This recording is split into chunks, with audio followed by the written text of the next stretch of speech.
बिस्मिल्लाहिर्रहमानिर्रहीम। क़वाइद सीखें। तजनीसी अल्फाज। नीचे दिए हुए जुमले गौर से पढ़ें।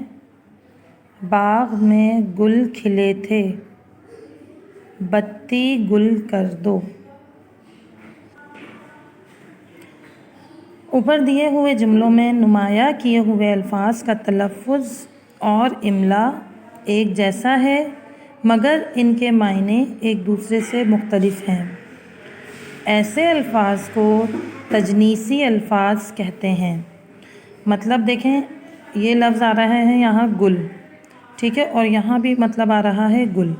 इन दोनों गुल का मतलब मुख्तलिफ है। बाग में गुल खिले थे, इसका मतलब फूल, बाग में फूल खिले थे। जबकि यहाँ जो गुल लफ्ज़ आ रहा है वो है बत्ती गुल कर दो, यानी बत्ती बुझा दो, अंधेरा कर दो। इसका मतलब ये है गुल करना, बुझाना। लफ्ज़ एक ही है गुल गुल, लेकिन दोनों के इस्तेमाल और मायने अलग हैं।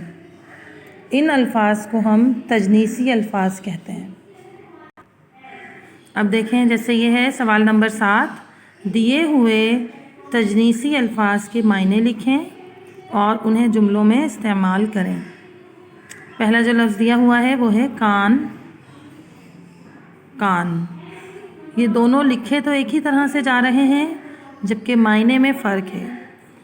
कान, एक कान जो लिखा हुआ है इसका मतलब है अज़ू, इस इंसानी जिस्म का या किसी जानदार का अज़ू जो सुनने के काम आता है, उसको कान कहते हैं।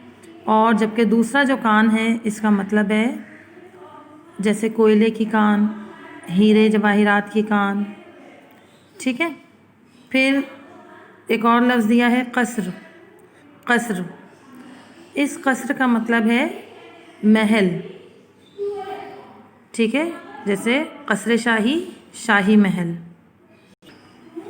जबकि जो दूसरा कसर है इसके मायने मुख्तसर, कम, कमी, सही है। फिर है तीसरा लफ्ज़ पर। पर, एक पर वो जो परिंदों के लगे हुए होते हैं जो अल्लाह ताला ने बनाए हैं ताकि जिसकी मदद से वो हवा में उड़ सकें। जबकि एक पर जैसे मेज़ पर, किताब पर, इस तरह से जो अल्फाज इस्तेमाल होते हैं। दिया, दिया का एक मतलब होता है कोई चीज़ देना, जैसे इंग्लिश में कहते हैं हम गिव। एक लफ्ज़ फ़ेल है दिया, जबकि जो दूसरा लफ्ज़ है वो इस्म है जिसके मायने हैं जैसे मिट्टी का दिया जो जलाया जाता है रोशनी के लिए, ठीक है। फिर है मांग। एक जो लफ्ज़ है मांग, ये फ़ेल है, यानी कोई चीज़, किसी चीज़ की डिमांड होना, मांगना। जबकि दूसरा जो लफ्ज़ है मांग, ये बालों में जो हम निकालते हैं आड़ी या सीधी मांग, इस लफ्ज़ का मतलब मांग है। आपने क्या करना है, दिए हुए तजनीसी अल्फाज के मायने लिखें और उन्हें जुमलों में इस्तेमाल करें। अब आपने इनके पहले मायने लिखने हैं, 2 बार अभी लफ्ज़ लिखेंगे कान, और फिर आप इसके मायने भी लिखेंगे और फिर उसके जुमले भी बनाएंगे। ठीक है बच्चों, समझ आ गई आपको वीडियो?